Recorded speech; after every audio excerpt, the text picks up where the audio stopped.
My name's Emma Jack, and I have a son, Liam, who's 20 and off at college right now. We've been scrimping and saving for years to keep him there, cutting corners, skipping vacations, you name it, so he could have a shot at something bigger. We live in the house my grandmother left us when she moved into a nursing home. It's large, comfy, but nothing fancy, just feels like home. Jack works at the local hardware store, and I manage the front desk at a doctor's office. We make do, living a no-frills kind of life, and that's just fine by us. It was a Thursday afternoon, the sun hanging just right, making you think about calling it a day early. But then Jack's phone rang, cutting through any thoughts of an early weekend. I was chopping carrots, mind half on dinner, half on a list of bills that needed paying when I heard him answer. "Hello? Mom, slow down. What's wrong?" His face went white as he listened. I stopped what I was doing, towel in hand, watching him pace. He ended the call looking shaken. "That was my dad," he said, sinking into the couch like his strings had been cut. "Their business tanked, bankrupt. They've lost everything, even the house." My heart sank. "Oh, Jack, that's terrible. What are they planning to do?" "They want to come stay with us, just for a bit," he said, "till they sort something out." I hesitated, thinking about our already tight budget, the quiet order of our life that was about to be appended. "And what did you tell them?" He rubbed his neck, a sure sign he was stressed. "Told them I'd talk to you first. It's your house, Emma. Wouldn't just spring that on you without checking." Jack's parents, Frank and Helen, they weren't the easygoing type. High flyers used to the good life, and our simple setup was miles from what they were accustomed to. "You know how they are, Jack. This house, it ain't their style." I know," he looked uneasy. "But they're my folks, Em. They're stuck." Thinking of all the times they visited, noses turned up at our modest living, it was clear they'd be like fish out of water here. But then, picturing them desperate enough to ask for help, my resolve softened. "All right, they can come, but it's temporary, right? Just till they're back on their feet?" He picked up his phone, dialed, and after a short, muffled exchange, "Mom, Emma, and I talked it over. You can crash here for a bit, but just till you find a place. Got it?" We're not running a hotel. I couldn't hear what was said on the other end, but Jack's tight-lipped, "Yes, Mom, we're clear," gave me the gist. He hung up and exhaled long and hard. "They're thankful, Em. They'll be here next week." Last week, Jack told his folks they could stay with us for a bit, and today, they were moving in. I watched from the porch as two huge trucks rolled up our driveway, and I swear my heart sank. Jack was out there directing traffic like some parking lot attendant, trying to keep a smile plastered on his face. Frank was the first to barrel out of the car, a big grin on his face, clapping Jack on the back so hard you'd think he'd won the lottery and not just moved into his son's house. "Emma, darling," Helen swept up to me, all perfumed and peppy, planting a kiss on my cheek that felt more like a branding iron. "You're an angel for letting us invade like this." I forced a smile, my eyes darting to the mountain of stuff they were unloading. "It's no problem, Helen. But is this all of it?" "Oh, this is just the essentials." She waved a dismissive hand, as if the pile of furniture and boxes wasn't already swallowing our front yard. "The rest we'll put in storage, essentials." I bit my tongue to keep from saying anything rash. If these were essentials, I dreaded to think what they'd left behind. Jack caught my eye, and I could tell he was thinking the same thing. "Let's get this stuff inside then," Jack said, more to himself than anyone else. Frank and Helen directed the movers with the kind of authority you'd think they were moving into a palace, not our modest little home. The mover shuffled past, hauling armchairs, countless boxes, and, would you believe it, a grandfather clock. Who needs a grandfather clock in their temporary home? "Right there, boys," Frank directed, pointing at various spots around our living room, which was rapidly disappearing under a sea of their belongings. I pulled Jack aside while the movers took a breather. Jack, this is crazy. They brought enough to furnish a whole house. Where are we going to put all this? Jack rubbed his temples. I know, I'll talk to them. Okay, let's just get through today. We retreated as the movers continued their work. The whole ground floor was turning into a replica of Frank and Helen's old house. Every corner filled, every space taken over.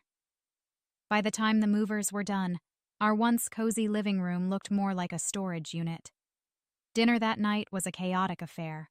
We barely found the table under all the clutter. Frank and Helen seemed oblivious to the mess, chatting away about their journey here. Emma, you really should try this wine, Frank said, popping open a bottle of something French, and probably more expensive than our entire grocery budget for the week. We're so grateful to you both, Helen chimed in, her voice sugary enough to give you cavities. It's just till we find our feet. Yeah, about that, Jack started, clearing his throat. We need to talk about some ground rules. Space is tight and...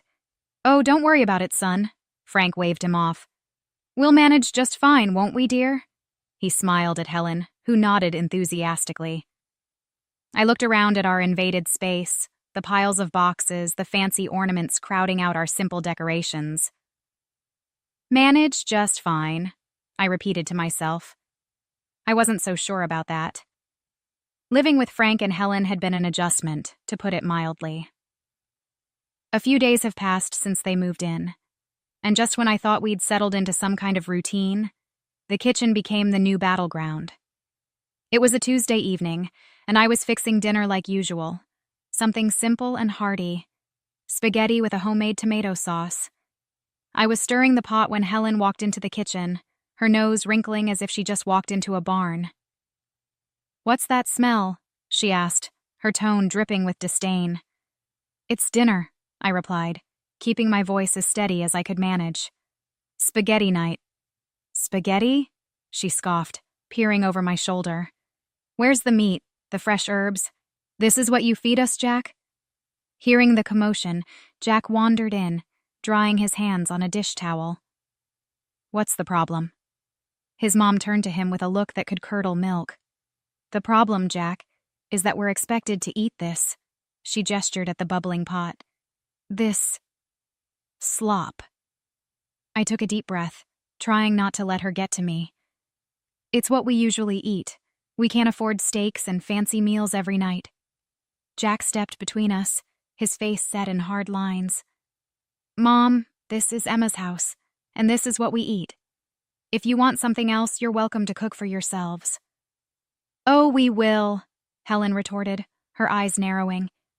And we expect you to provide the groceries we require. We're not used to living like this.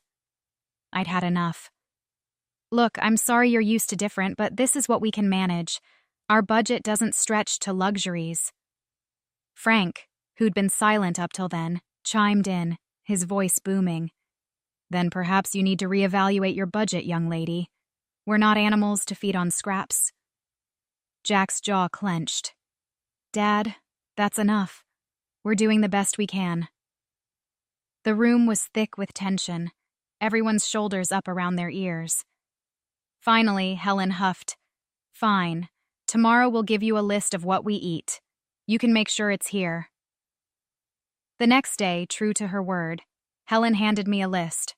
Marbled beef, fresh seafood, organic this, imported that. I looked at the list, my heart sinking. That evening, we sat down with Frank and Helen, the list between us on the kitchen table. We expect proper meals, Frank declared. Steaks from marbled beef or the finest fish.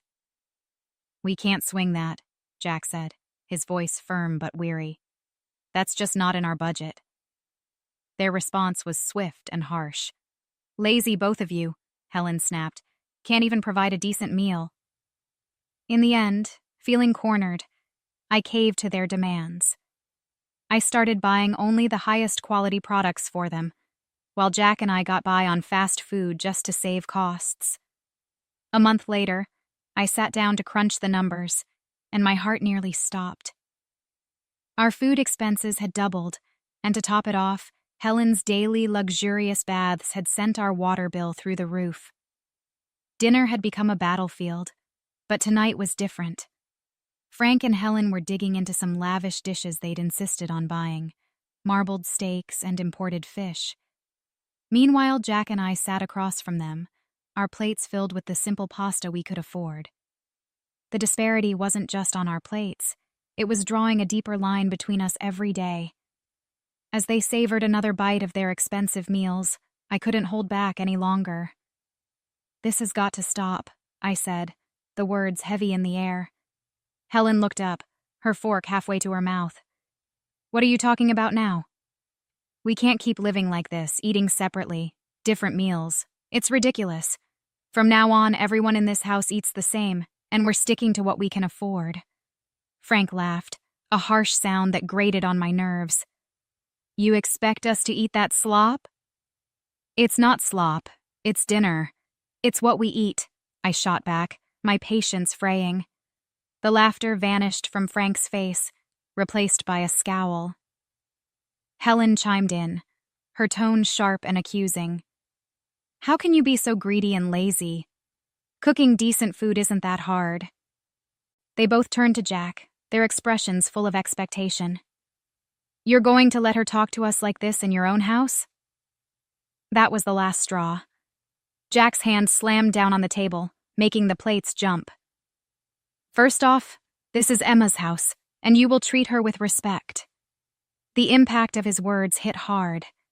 Helen's eyes filled with tears, her voice quivering. "I never expected you to raise your voice at me, your own mother." Frank's anger boiled over as he stood, pointing an accusing finger at Jack. "Look at you, henpecked and dancing to her tune. Is this what you've become?" I stood my ground, though my heart was pounding. "Enough. This conversation is over. From today, no more expensive steaks or fish. We eat the same. All of us." Their looks could have frozen the room for a moment. No one moved. Then, without a word, Frank and Helen pushed back from the table and left. Jack and I sat back down, the silence hanging heavy between us. He reached for my hand, squeezing it tight. "I'm sorry it had to come to this," he said. "I am too," I replied, feeling the weight of the evening settle around us. "But it's the right thing. We can't live like this." After the big blow-up at dinner, things cooled down, but only on the surface. Frank and Helen were quieter, sure, but there was a tenseness to their silence that put me on edge. I had a feeling they weren't going to take the new house rules lying down. And I was right. It started subtly a few days later. I was cleaning up after a lunch of sandwiches when the doorbell rang. I wiped my hands on a towel and headed to the front door, expecting maybe a package or a neighbor. But when I opened it, there stood a delivery guy holding a large aromatic bag from some high-end restaurant in town. "Delivery for Emma," he said, glancing at his clipboard. I was puzzled. There must be some mistake. "I didn't order this," I said. Just then Helen appeared behind me, her smile a bit too wide.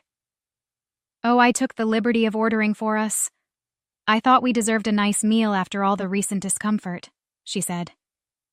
I frowned, taking the bag hesitantly. "Helen, we talked about this. We're cutting back on expenses." She shrugged, her eyes avoiding mine. "I thought it was on your tab, dear. My mistake." Jack walked in from the kitchen, overhearing us. "What's going on?" he asked. "Your mother decided we deserved an expensive lunch," I said, the weight of the bag suddenly feeling heavier in my hands.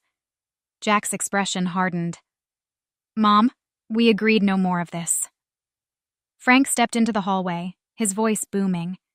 "What's a little lunch going to hurt? You can't expect us to live like monks forever." I set the bag down on the entranceway table, feeling the frustration bubble up. "It's not just lunch. It's every meal, every extra expense. We can't afford this. We told you we're sticking to a budget." Helen's face turned cold. "Well, if you're going to make such a fuss over a simple meal, I suppose we won't bother next time." Jack pinched the bridge of his nose. It's not just about the meal. It's about respecting the rules of the house. You can't keep going behind our backs. The conversation went in circles for a few more minutes, until Frank and Helen retreated to their room, leaving the uneaten, expensive lunch on the table. Jack and I looked at each other, the unspoken agreement hanging between us that this couldn't go on. I'll call the restaurant, explain the situation, and cancel any future orders made without our consent, I said, picking up the phone. Jack nodded, his jaw set. I'll talk to them again. This sneaky stuff has to stop. The peace was short-lived. After the incident with the unauthorized lunch, Helen and Frank seemed to simmer just below the surface, and you could cut the tension in the house with a knife. I was washing dishes one evening when the calm shattered once again. Jack had just come in from the yard, looking weary. I was about to ask him about his day when the loud crash from the living room had us both running. We found Frank standing over a broken vase, one of the few decorations I really cared about. What happened here? Jack asked, trying to keep his voice level. It slipped, Frank said, barely looking regretful. Accidents happen, but his tone was all wrong. It wasn't apologetic, it was defiant. Jack bent down to pick up the pieces, and I couldn't help but say, "This vase was from my grandmother. It's been here longer than I have." Helen scoffed from the doorway. "It's just a vase. You can get another." "That's not the point, Helen," I snapped, feeling my frustration rise. "The point is respect, something that's clearly lacking here." "You want to talk about respect?" Frank shot back, his voice raising. "What about respecting us? Treating us like second-class citizens in this house?" Jack stood up, facing his father. "You're living here by our goodwill, Dad. Remember that. It doesn't feel like goodwill." Helen chimed in, her words sharp. "It feels like we're unwelcome." Every day felt like walking on a tightrope with Frank and Helen in our house. But one evening pushed me past my breaking point. We were sitting around the dinner table, the same place that had witnessed countless arguments. Now, when Helen casually dropped her latest bombshell, Jack's face fell. "Darling, I found this lovely coat today, and I think we should buy it using the college fund you've set up for Liam," she said, as if suggesting we switch brands of coffee. I choked on my water, coughing as I set my glass down hard on the table. "What did you just say?" I managed, my voice a mix of disbelief and rising anger. Helen smiled sweetly, clearly mistaking my shock for compliance. "It's just money, dear. Liam can always take out loans for college. I really need a new coat." Jack, who'd been quietly seething beside me, slammed his fork down. "Mom, that's out of the question. That money is for our son's education. We're not using it for anything else." Helen's face twisted into a scowl. "How can you deny your own mother a simple request?" "It's not simple, and that's final," I snapped, feeling the last of my patience evaporate. Frank chimed in, his voice raised to a shout. "You're both being unreasonable and cruel. We're your family." The threat came next, his voice cold and calculated. "Maybe the local press would be interested to know how you treat your family. What about your bosses, huh?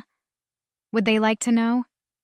I felt a mix of fury and fear churn in my stomach, but I knew we couldn't cave. "Enough!" I shouted back, standing up. "This is not how family treats each other. You two need to find another place to live. This isn't working." Helen burst into tears, playing the victim, while Frank continued to hurl accusations and threats. The dinner ended with them storming out of the room, leaving Jack and me in stunned silence. Once the house was quiet, I retreated to the bedroom and dialed my grandmother. She picked up after a few rings, her voice a comforting presence. "Grandma, it's Emma," I said, my voice thick with emotion. "What's wrong, dear?" she asked, her tone immediately alert. I poured out everything, the demands, the threats, the impossible situation with Helen and Frank. She listened without interrupting, her quiet hums a steady reassurance in the background. When I finished, there was a brief pause. Then, decisively, she said, "I'll come to stay with you for a couple of months." "Are you sure, Grandma? What about the nursing home?" "I'm sure. It sounds like you need me there, and I'm not one to sit by when my family is in trouble," she declared, her voice resolute. When Grandma arrived, it was like a gust of fresh air swept through the house. She might have been older and moved a little slower, but her spirit was as fiery as ever. Frank and Helen were visibly put off by her sudden presence, their discomfort clear as day. "I'll be staying on the ground floor," Grandma declared firmly the moment she rolled through the door, her suitcase following behind her like a loyal companion. "I expect some things will need to be moved." Frank tried to mask his irritation with a forced smile. "Of course we'll make you comfortable, won't we, Helen?" Helen nodded stiffly, her eyes darting around, probably calculating what they'd need to shift or hide away. I couldn't help but feel a surge of relief. Finally, someone was putting them in their place. As soon as the movers finished rearranging the furniture to make room for Grandma, she called a family meeting in the living room. "Now, I've heard quite a bit from Emma about what's been going on here, and I'm not pleased," she began, her tone stern, cutting through any pretense of pleasantries. Frank opened his mouth to protest, but Grandma raised her hand, silencing him. "I'm not done. This house is still mine, technically. And while I've allowed Emma and Jack to live here without rent, that doesn't extend to you two." The blood drained from Helen's face. "You want us to pay rent?" she sputtered. "Yes, I do. $4,000 a month," Grandma stated flatly. "That's outrageous," Frank exclaimed, standing up from his chair. "We can't afford that." "Well, considering the cost you've been racking up here, I'd say you can afford to cut back on your luxuries," Grandma shot back. "But we're family," Helen tried, her voice quivering slightly. "Family doesn't exploit each other," Grandma countered. "Since you've been enjoying a lifestyle beyond your means on my granddaughter's dime, I think it's only fair." Frank and Helen were at a loss for words, exchanging glances as if looking for an out but finding none. "And one more thing," Grandma continued. "If you think the rent is too high, you're welcome to find somewhere else to live. Or if you decide to stay, you'll provide me with daily assistance. I need help getting around, meals prepared, and someone to ensure I'm taken care of." Helen's mouth opened and closed like a fish out of water. Her earlier bravado evaporated completely. Frank, who had always prided himself on his independence, looked like he'd been punched in the gut. "Think it over," Grandma finished, her voice softening just a tad. "I'll need your answer by tomorrow morning." As they retreated to their room, presumably to discuss their limited options, Grandma turned to us, her expression softening.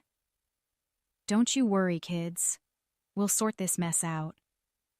The morning after Grandma laid down her new house rules, it was like someone had flipped a switch in Frank and Helen.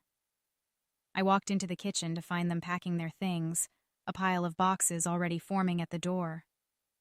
"We've decided to move out," Frank announced, not looking up from the box he was sealing. "We found a small apartment. We'll take our things and go." Helen was quieter, busily stuffing things into bags, her movements sharp and quick. "It's for the best," she muttered, almost to herself but loud enough for me to hear.